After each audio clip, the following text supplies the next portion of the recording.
cuando Dios quiere darnos, lo primero que va a hacer, va a pedirnos.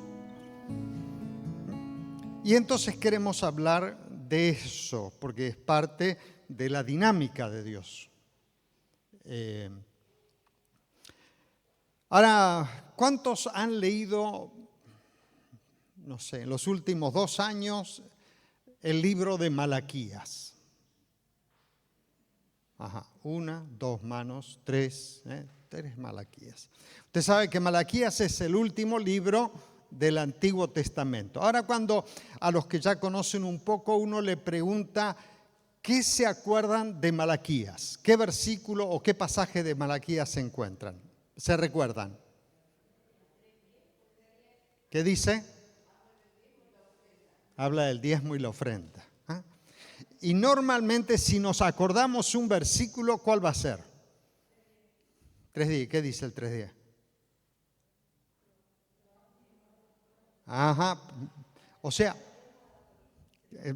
bueno, pero mayormente en esta iglesia no, gloria a Dios, pero muchos se quedan con un solo versículo. ¿Robará el hombre a Dios? Y me acuerdo haber visto ciertos libros donde está Jesús con las manos levantadas así y el creyente con la gorrita y el antifaz y el revólver en la espalda. Pero con ese concepto nos quedamos con una idea muy, muy pobre. Yo quisiera que usted luego lea todo el capítulo de Malaquías para entender mucho más que simplemente el concepto del diezmo como algo aislado.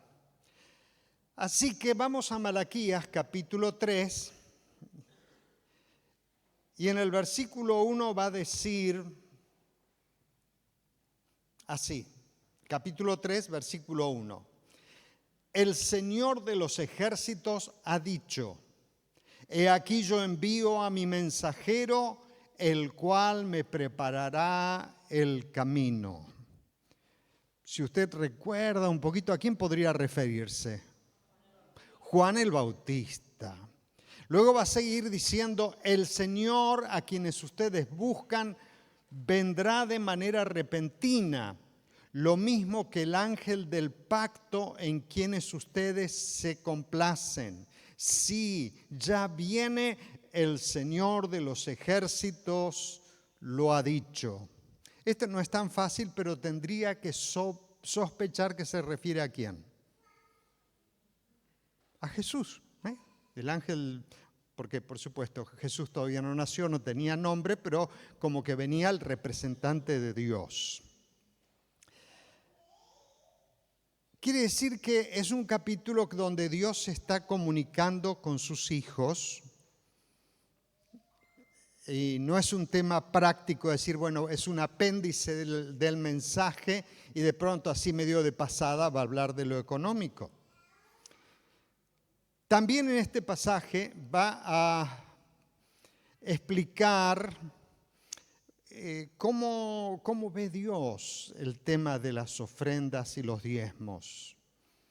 El versículo 2 dice: pero ¿quién podrá resistir a él ¿quién podrá resistir cuando él se presente? ¿Quién podrá mantenerse de pie cuando él se manifieste? Él es como fuego purificador, como el jabón de lavanderos. Se sentará para refinar y limpiar la plata, es decir, limpiará y refinará a los hijos de Leví, que como se refina el oro y la plata, para que ellos le presenten al Señor las ofrendas justas. En el versículo 4 va a decir: entonces las ofrendas de Judá y de Jerusalén volverán a ser gratas al Señor, como lo fueron en el pasado, en los años antiguos. Entonces, vamos a ir descubriendo, no voy a entrar en los detalles, lo leí para que tengamos una visión más amplia, que va a quedar en claro que las cuestiones de las ofrendas y los diezmos es algo que está delante del Señor.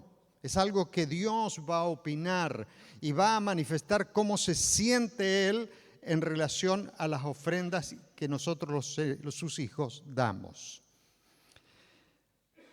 Y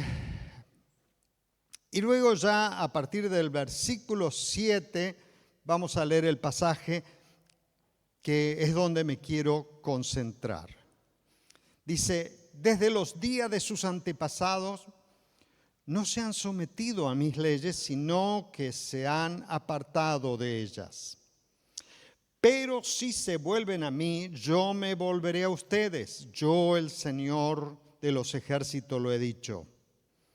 Pero ustedes dicen, ¿qué quieres decir con que debemos volvernos a ti? ¿Habrá quien pueda robarle a Dios? Pues ustedes me han robado. Y sin embargo dicen, ¿qué quiere decir con que te hemos robado? Pues me han robado en sus diezmos y ofrendas. Malditos sean ustedes, porque como nación me han robado. Entreguen completos los diezmos en mi tesorería y habrá alimento en mi templo. Con esto pueden ponerme a prueba. Verán si no les abro las ventanas de los cielos y derramo sobre ustedes abundantes bendiciones. Lo digo yo, el Señor de los ejércitos. Además, reprenderé a esos insectos que todo lo devoran, para que no destruyan los productos de la tierra, ni dejen sin uvas sus viñedos. Lo digo yo, el Señor de los ejércitos. Todas las naciones dirán que ustedes son bienaventurados, porque serán una nación envidiable. Lo digo yo, el Señor de los ejércitos. Amén. Señor, queremos pedirte que puedas revelarnos a través de tu Espíritu lo que vos querés y lo que vos esperás de nosotros, tus hijos. Queremos honrarte con todo nuestro ser. En el nombre de Jesús. Amén y amén. A partir de este momento, usted va a leer en su casa todo el capítulo, pero a partir de este momento, usted y yo debemos elegir dónde nos vamos a concentrar. Si nos vamos a concentrar en lo que tengo que hacer o en las promesas que hay, si le creo a Dios y hago lo que Dios dice. Porque es como que la gente va a dividirse. Están los que no, pero ¿cómo puede ser que esto, que lo otro? O puedo estar leyendo las promesas y decir, la verdad que lo que Dios promete es fantástico, así que, ¿qué tengo que hacer? ¿Viste cuando uno dice, ¿dónde tengo que firmar? Porque me encanta esto, me quiero ser bendecido. Uy, qué lindo, hay 4 que quieren ser bendecidos. Los demás prefieren la parte de las pruebas, vengan mañana, yo quiero hablarte lo que Dios quiere. Dios quiere bendecirnos. Entonces, si a vos te entusiasma hacer lo que dice acá, serán una nación envidiable, o sea que los demás van a decir, che, ¿cómo haces vos? Entonces, me interesa eso y entonces voy a ver qué es lo que tengo que hacer para que eso ocurra. ¿Se entiende? Una cosa es entrar por diciendo, y bueno, vamos a hacerlo porque el pastor dijo, o vamos a decir, estas promesas de Dios me interesan. Y voy a descubrir a ver cómo se hace.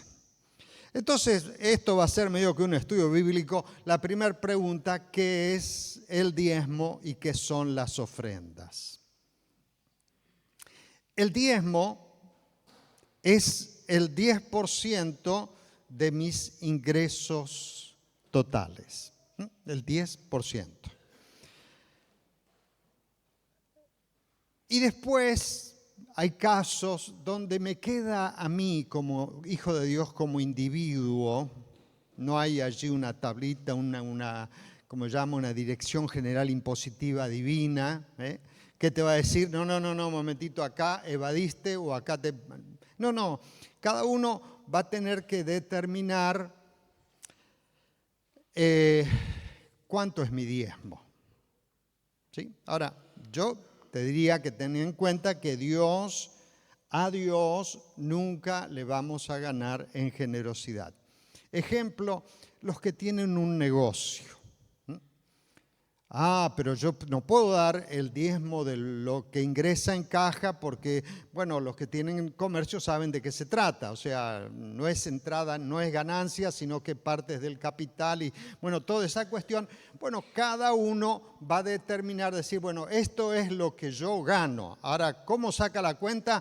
Y sacalo vos. Porque yo no es que hay un versículo que dice tanto a la FIP, tanto acá, tanto allá. No, es algo que vos vas a determinar qué es lo que es tu ganancia, lo que a vos te entra en tu casa. Eso es el diezmo. La ofrenda es a partir de ahí donde estoy dándole a Dios. Porque el diezmo es como que Dios me dice a mí, mira, mío es todo, pero yo te doy el 90% y a mí me toca el 10%. Quiere decir que no es mío el diezmo es del Señor. Pero cuando yo quiero darle, aparece la ofrenda. Es lo que yo le ofrezco a Dios. Y ahí aparece una cuestión que también es necesario explicarla. Hay algunos, me enteré que también andan ahí ¿cómo se llama esto? En los medios de comunicación, en las plataformas, diciendo que el diezmo es de la ley de Moisés. Y que yo les quiero de alguna manera ilustrar sencillamente que es un principio que Dios estableció desde el vamos. La primera generación que vivió en el planeta Tierra se llamó Adán y Eva. De ese matrimonio van a venir 2 hijos. No sabemos mucho, lo único que sabemos es que ambos que hacían presentaban sus ofrendas a Dios. Más allá de que uno daba una buena ofrenda y el otro no era tan buena, no sé los detalles, no estoy para analizar eso, pero quiere decir que desde siempre Dios estableció una relación con sus hijos donde nosotros le damos a Dios. Ahí todavía no hay ley, no hay Moisés, no hay nada, es Dios y el hombre. En el caso de Abraham es mucho más notorio todavía. Acuérdese que todavía a Moisés faltan muchos siglos y Dios va a venir a Abraham con un botín de guerra, va a venir allí con una ganancia y va a aparecer en su camino un personaje que se llama Melquisedec. Y Melquisedec tampoco es fácil de descubrir quién es. Es bien complicado porque va a hablar en el libro de Hebreos como que es un ser celestial Melquisedec, o sea que vino del cielo, porque dice que Jesús es un sacerdote del orden de Melquisedec. Quiere decir que ahí viene uno del cielo y ¿qué hace Abraham? Le da los diezmos. Ahora, ¿de dónde sacó Abraham que había que darle los diezmos? No lo sé, no tengo los registros porque es muy antigua esa historia, pero evidentemente es algo que ya estaba establecido. Porque en un momento Dios le va a decir a Abraham, por cuánto guardaste mis mandamientos, mis preceptos. Quiere decir que el diezmo ya estaba establecido aún en el tiempo de Abraham. El hijo de Abraham, el nieto de Abraham, Jacob, usted se acuerda cuando tuvo esa visión, estaba allí en el campo y vio los ángeles, ¿se acuerda? Y Dios le dijo, mira, yo te voy a traer acá y te voy a bendecir. ¿Y qué le dijo Abraham? Ahora le estoy hablando del nieto de Abraham, de Jacob. Le dijo, si tú me bendices, yo te voy a dar el diezmo de todo lo que vos me des. Quiere decir que el diezmo tiene que ver con la manera en que Dios interviene en nuestra economía. Si vengo a Jesús, voy a encontrar que en un momento Jesús dice que había algunos que daban los diezmos, pero no practicaban la justicia. Ahora no dijo, practica la justicia y deja de dar el diezmo. Dijo, está bien hacer lo uno, pero sin dejar de hacer lo otro.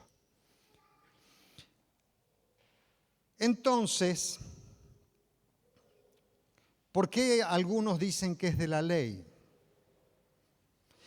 Y porque en el único pasaje de la Biblia donde lo encontramos más regulado es en la ley de Moisés.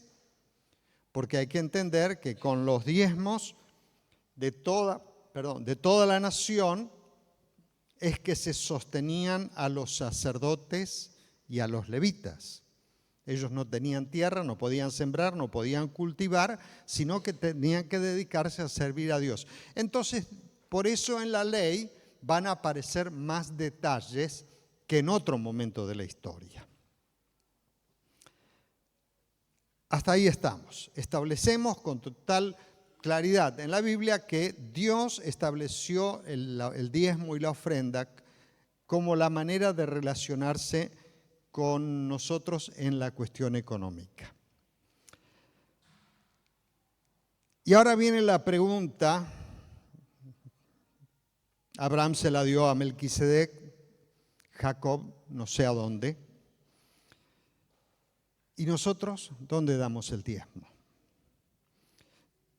A partir de lo que enseña en el tiempo de la ley de Moisés, va a decir claramente que los diezmos se entregan en el templo.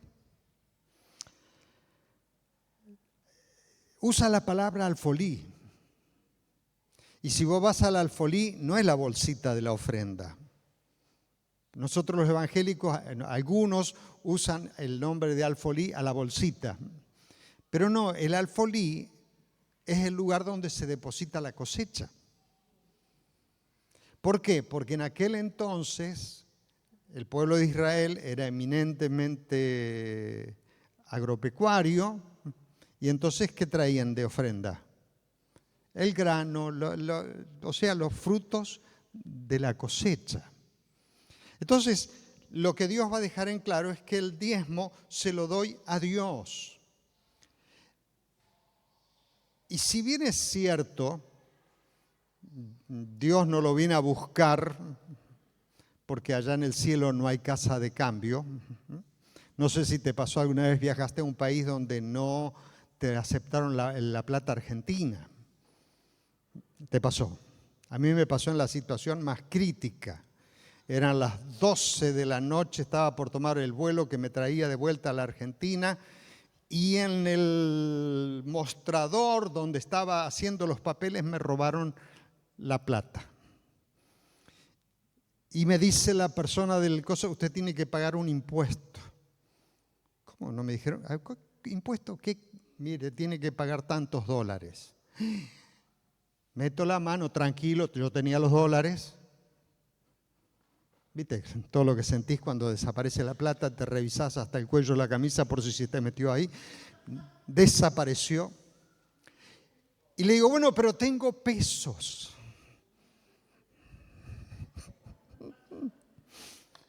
Mañana a las 8 de la mañana, bueno, yo no voy a darle a Dios personalmente, pero Dios establece que el lugar donde Él recibe lo que les damos, y en esto me voy a detener un momento, es en el templo. Porque es un acto de fe, donde yo le doy a Dios en su casa y voy a entender que Dios lo recibe.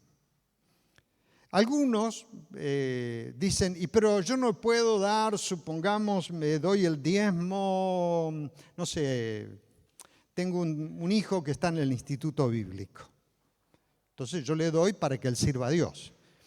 Cuando yo hago eso, yo soy el que estoy distribuyendo, soy el dueño del dinero y hago lo que yo quiero. Ahora, lo que yo tengo que hacer en un acto de fe, se lo doy a Dios, no lo administro. ¿Se entiende? O sea, estoy ofreciéndole a Dios y pierdo la capacidad de administrarlo. Y a veces viene allí una cuestión, y vamos a relajar un poco la cosa porque ustedes están poniendo cada vez más serios. Había uno que en la vida le iba más o menos bien y era fiel, estaba contento, le daba gracias a Dios. Señor, conseguí trabajo, así que ¿qué es lo primero que hizo desde el primer sueldo? Dio el diezmo. Después le fueron aumentando y más alegría, gracias a Dios. Y después lo ascendieron y llegó el momento en que el monto se volvió medio gordito, ya no entraba en el sobre. Ya tenía que ponerlo en un sobre más grande o en varios sobres porque no entraba más en el sobre. Y empezó a pensar, me parece, Señor, que esto ya es mucho. Pensó en todos los demás de la iglesia, que nadie diezma lo que yo diezmo. Y entonces tuvo la delicadeza de hablar con el pastor y dijo, mire pastor, yo estoy viendo que yo doy mucho diezmo. Lo que yo diezmo es una suma importante. Usted sabe lo que se puede hacer con lo que yo diezmo. Así que, ¿qué le parece si yo voy a dar solamente el 5%? Entonces el pastor, tranquilo, dijo, ¿sabe qué? Venga, lo vamos a arreglar esto, vamos a empezar, venga, vamos a orar y le vamos a preguntar a Dios qué piensa. Y entonces el pastor empezó a orar, Dios, vos ves que mi hermano, ¿hay algún Eusebio acá? No. Bueno, mi hermano Eusebio tiene el problema que le parece que es mucho el diezmo. Yo te pido que le bajes el sueldo para que él no sufra más.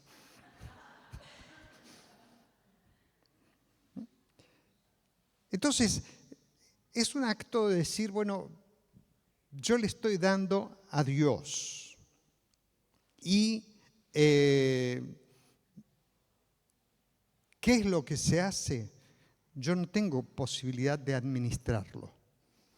Se utiliza en la casa de Dios. Y un poquito así fuera de la predicación, yo le quiero explicar para que usted sepa, ¿no? Es decir, porque hay algunos que dicen, ¿quién se lleva el diezmo? El pastor. El pastor. Cambia el auto ese. Bueno, por si a usted en algún momento se le metió el virus, el diezmo virus, yo le cuento algunas cosas, ¿no? Primero, ¿qué hacemos con la plata que entra a la iglesia?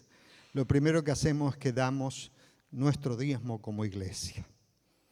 Y si usted piensa cómo hemos sido bendecidos como iglesia, hemos construido la casa del encuentro, tenemos la casa feliz, hemos hecho... ¿Cuántas veces usted tuvo que hacer empanadas, alfajorcitos, todo eso, vender pollos para que la iglesia pueda construirlo? No hay. ¿Por qué? Porque Dios nos bendijo. Entonces, primero que hacemos es damos nuestro diezmo. Solamente que no damos el 10, sino que damos el 12, porque damos a la unión y damos también a la provincia y damos también a la granja. Pagamos los servicios, luz, agua, teléfono. Se pagan los sueldos. Y ahí también le voy a aclarar algo para que no haya ahí un virus que te pudra la vida. Todos los sueldos están regidos por el sindicato de UTEDIC. Así como cada uno trabaja y su sueldo lo marca un sindicato o un ente, en nuestro caso, de todos los que trabajamos en la iglesia, cobramos de acuerdo a lo que marca la ley a través de UTEDIC. Se hace el mantenimiento, porque teníamos las sillas viejas y hubo que comprarlas. No empezamos a ver, cada uno pague su silla. No, gracias a Dios teníamos como para pagar las sillas y disfrutarlas. Pero no solo mantenemos el feliz encuentro, sino que mantenemos la casa del encuentro, la casa feliz, y damos gracias como Él nos ha bendecido. Pero también, para que usted entienda, mucho del dinero se invierte en otras iglesias. Se compran terrenos, se pagan parte del templo, Entonces ahí una iglesia está avanzando, necesita ayuda y desde el Feliz Encuentro le ayudamos.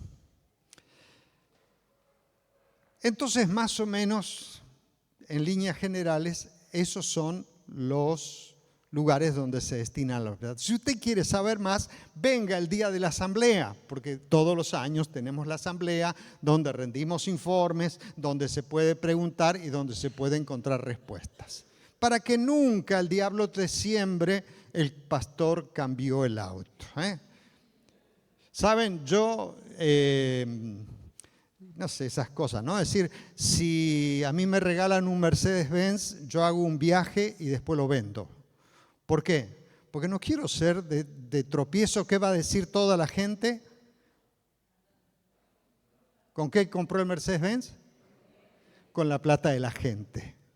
Y resulta que me lo regalaron, pero yo no puedo andar con un cartel que diga, es regalado, es regalado. Entonces, no puedo satisfacer a las malas lenguas, pero quiero decirles que tampoco es que el pastor gana lo que quiere. Muy bien, aclarado eso. ¿Cuánto me queda? Ya queda poco. Lo que quiero aclarar esto y explicar todas las cuestiones para llegar a esto.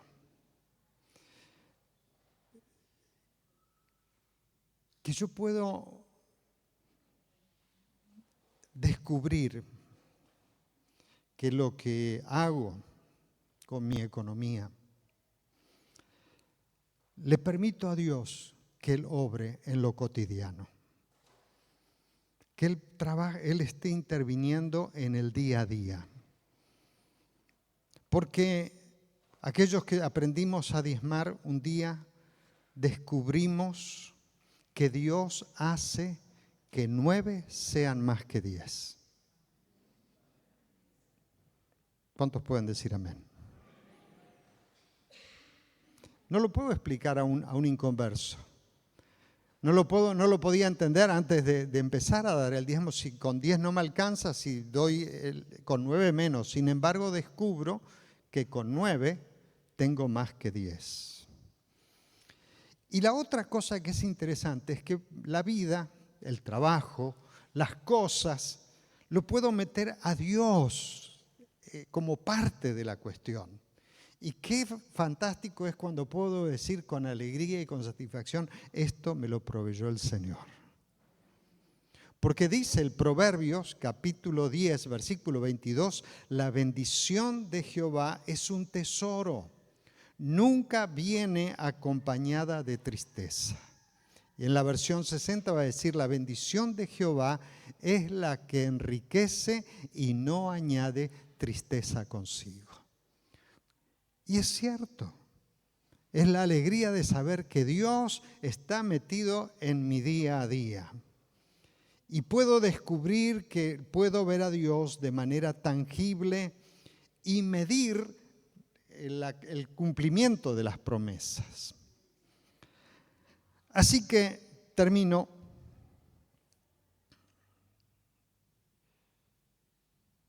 ¿Por qué Dios se mete con la plata? ¿Por qué Dios se mete en nuestra economía? ¿Nunca lo pensó? Porque sin lugar a dudas, el dinero, los bienes, es la parte que ocupa el mayor tiempo de mi vida. Los que trabajan, hagan un balance a qué cosa le van a dedicar más horas en el día. Normalmente la tablita dice que son 8 horas de trabajo, 8 horas de descanso y 8 horas de esparcimiento. ¿Cómo le va a usted? ¿Cómo? La última no llega a las 8. A veces el descanso tampoco. Lo que lleva la mayor parte de mi vida es el trabajo, de la marca de trabajo que sea. Quiere decir que si yo pienso en términos concreto, decir, el dinero es parte de mi vida, porque dedico mi vida a conseguir dinero. Todos decimos que el trabajo es salud, pero nosotros tenemos otra idea de la salud.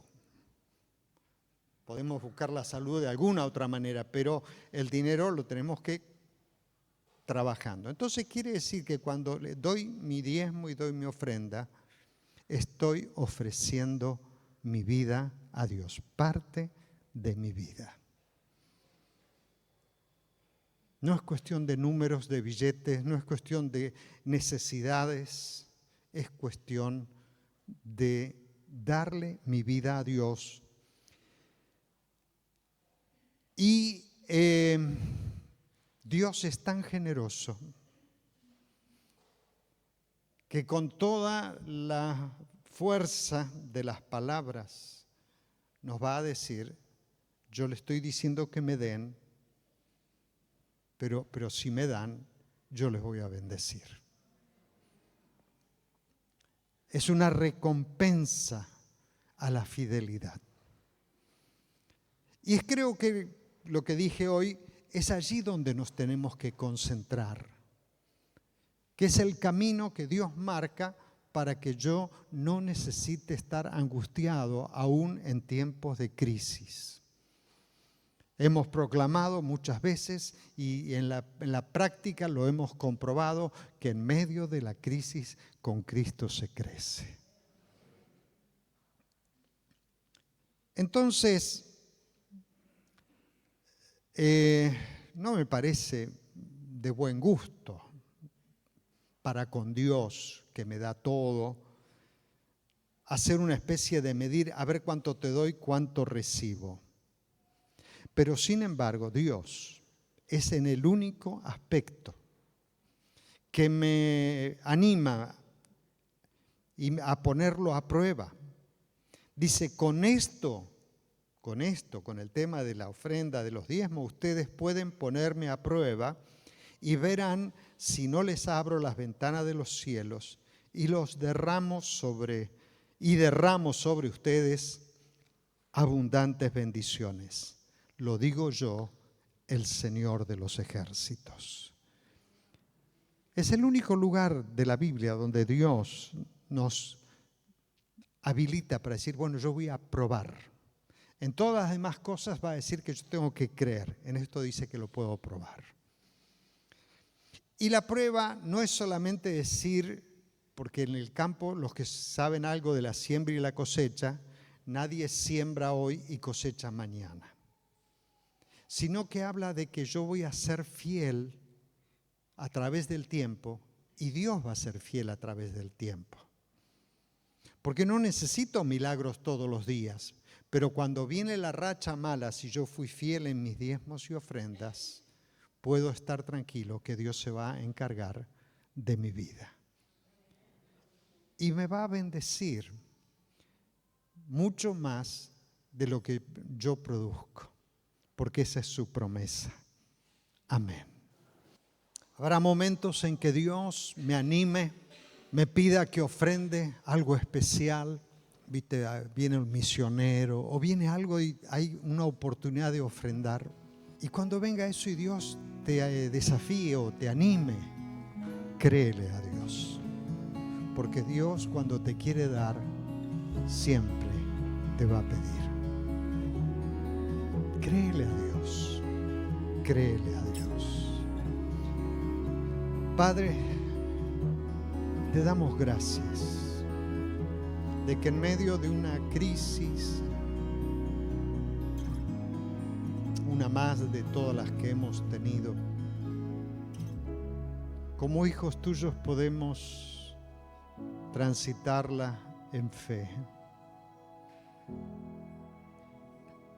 y saber que vamos a ver tu mano, aun cuando las cosas se complican, aun cuando las cosas no salen como quisiéramos, poder descansar en tu promesa de que vos te vas a encargar. Quiero bendecir a tus hijos. Señor, yo te lo pido en el nombre de Jesús. Háblanos, Señor. En mi anhelo, Señor, como pastor, como hermano, que cada uno sea prosperado en todo, así como prospera su alma. Que pueda descubrir cada uno los beneficios, la bendición de la generosidad, para que pueda disfrutar, para que pueda vivir una vida en paz, sin ansiedad, sin afán. Querido Dios, bendigo a cada uno. En el nombre de Jesús, en el nombre de Jesús, yo te ruego, Dios, que tu gracia obre en nosotros. Señor, no queremos darle lugar al mundo, ni a los comentarios del mundo, ni a ninguna idea que venga de la carne. Queremos creerte a vos, Dios. Queremos ver tu mano. Queremos ver tu gracia. Yo bendigo a cada uno en el nombre de Jesús. Te doy gracias, Señor. Amén y amén. Amén. Dios te bendiga muchísimo. Amén.